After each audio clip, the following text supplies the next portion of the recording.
sur la chaîne du Shooter ASMR. Aujourd'hui j'improvise une petite vidéo parce qu'il y a un orage actuellement juste en face de moi. Donc j'ai sorti la caméra, j'ai essayé d'ouvrir la focale de la caméra un maximum pour que vous puissiez distinguer les effets de l'orage et le fait qu'il soit retenu par les montagnes. Ça va me permettre de vous expliquer deux, trois petites choses sur le rapport qu'il y a entre l'homme et la foudre.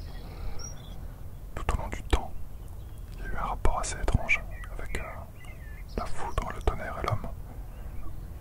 Dans l'Antiquité, par exemple, la foudre faisait l'objet de nombreuses superstitions du fait de l'ignorance des hommes à cette époque. Ne sachant comment interpréter rationnellement ce phénomène, les populations l'associaient généralement à une divinité.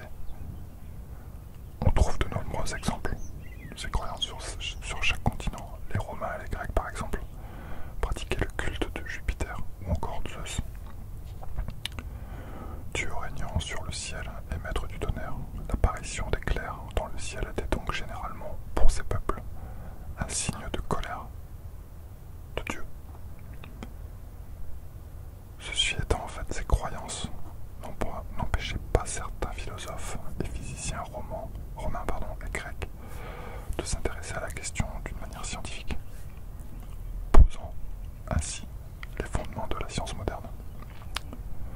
Les Gaulois, eux, croyaient en Tanaris, maître des cieux, de la foudre généralement représentée avec des as, comme Jupiter par exemple.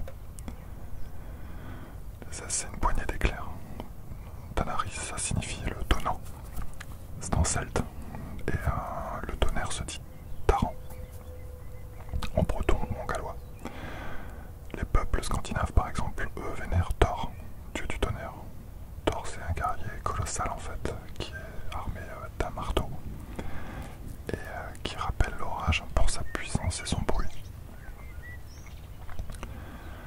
On retrouve aussi en Amérique du Sud Tlaloc, c'est le dieu de l'eau et donc de la pluie, de l'orage et de l'agriculture. Il était considéré comme responsable des morts par noyade et par la foudre. Et généralement, même plus, car on associait ça au décès qui était survenu lors de l'orage. C'est une manière pour ce peuple en fait d'expliquer des décès qu'ils ne comprennent pas. Les attributs en fait des dieux étaient, comme on le voit, très importants. C'était une manière de faire le lien entre les phénomènes observés et la religion.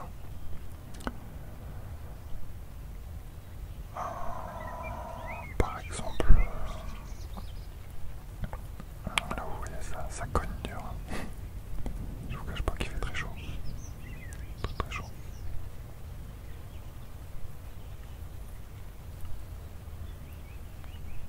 Ça reste impressionnant.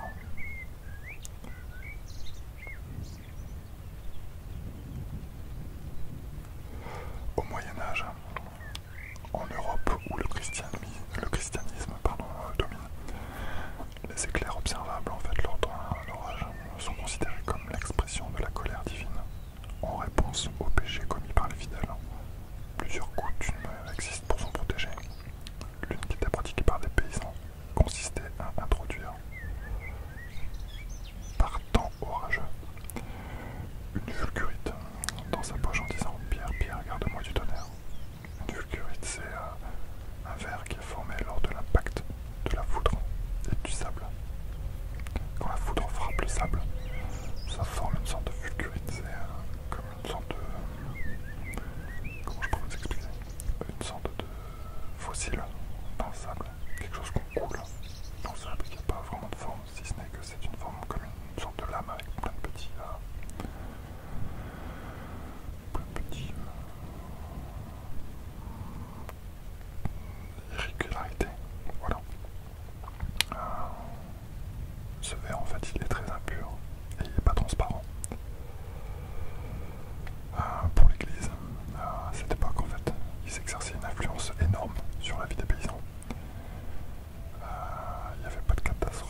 tu le garderas.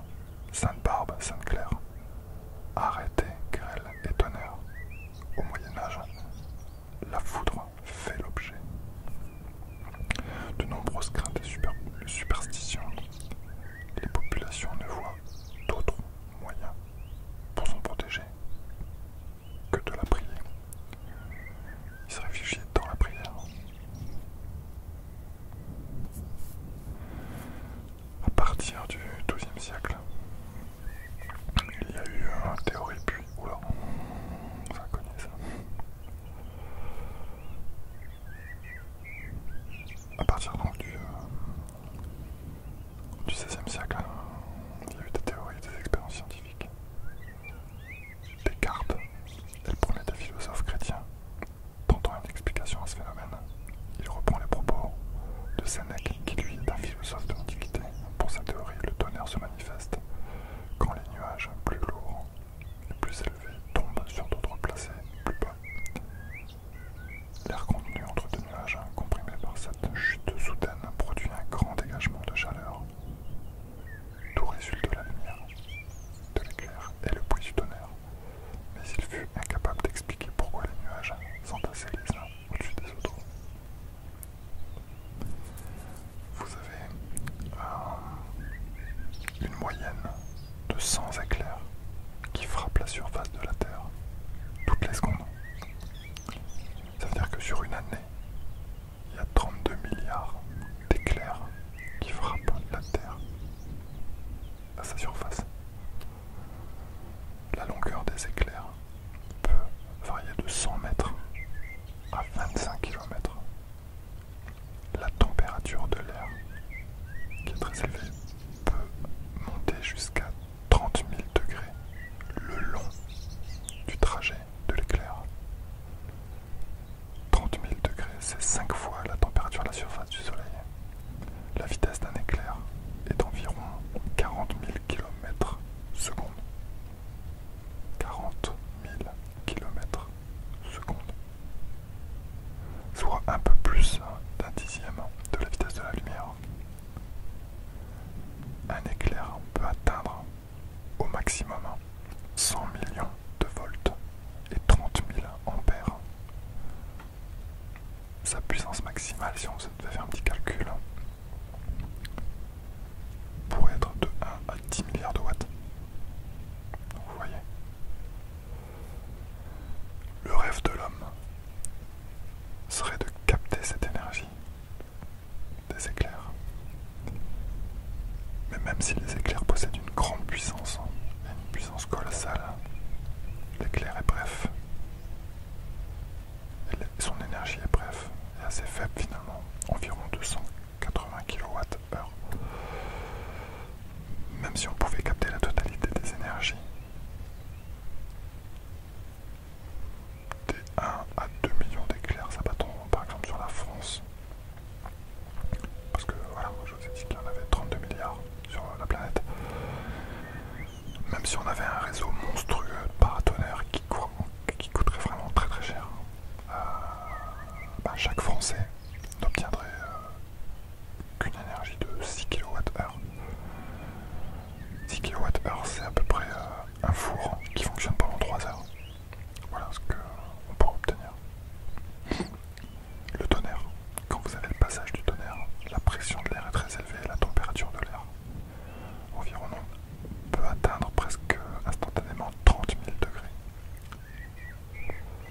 Donc c'est une augmentation qui est brutale, qui peut provoquer une dilatation de l'air qui est environnante. Il y a donc une explosion, c'est une compression, puis une décompression rapide qui va engendrer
considère qu'une seconde égale 1 km.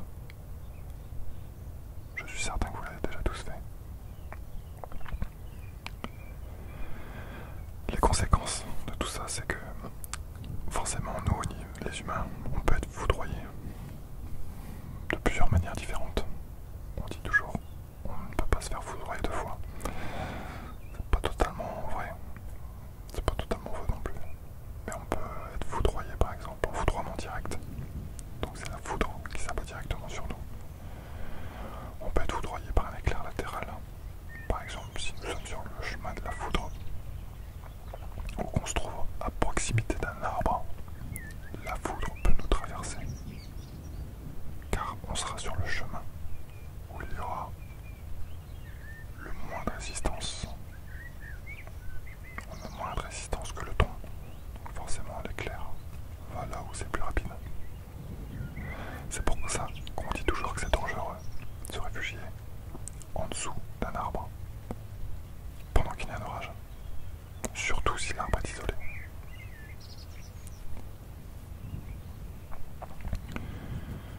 Il y a aussi les foudroiements par tension de toucher. Si un éclair s'abat près d'une maison, il peut créer une différence de potentiel entre les objets si on les touche.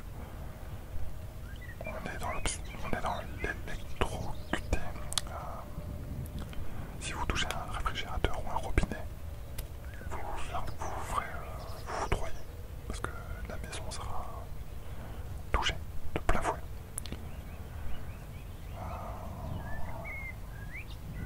Le meilleur des matériels, c'est pour éviter les coups de foudre, c'est d'utiliser une sorte de paratonnerre. Vous avez déjà vu les grandes tiges noires au-dessus des maisons. Ou dans un quartier, vous voyez toujours un endroit qui une grosse antenne ou quelque chose. Regardez autour de vous, vous le verrez. Forcément, ça crée les éclairs, pas le tonnerre. Les coups de foudre peuvent détruire les bâtiments, ça peut créer des explosions, des incendies. Ça peut brûler tout ce qui est ligne électrique, créer des surtensions. On dit aussi de débrancher les appareils électriques quand vous avez un orage. Là, je me permets de faire cette vidéo parce que forcément, on est un peu loin de tout ça, mais bon.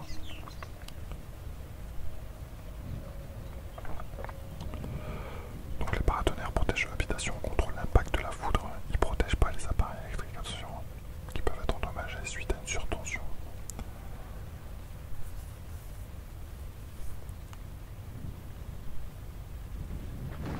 Si vous êtes à l'extérieur, en dessous d'un orage, la meilleure solution pour se protéger, c'est de se placer dans une voiture non décapotable, parce que le courant va glisser le long de la carcasse métallique de la voiture sans pénétrer à l'intérieur. En tout cas, il ne faut pas s'abriter sous un arbre isolé avec la voiture, ni s'allonger au sol, parce que le foudroiement par tension est beaucoup plus important que si on est debout. C'est pour cette raison en fait qu'il faut marcher en faisant de très petits pas plutôt que de courir pour s'abriter. Il faut s'écarter des clôtures et des objets métalliques.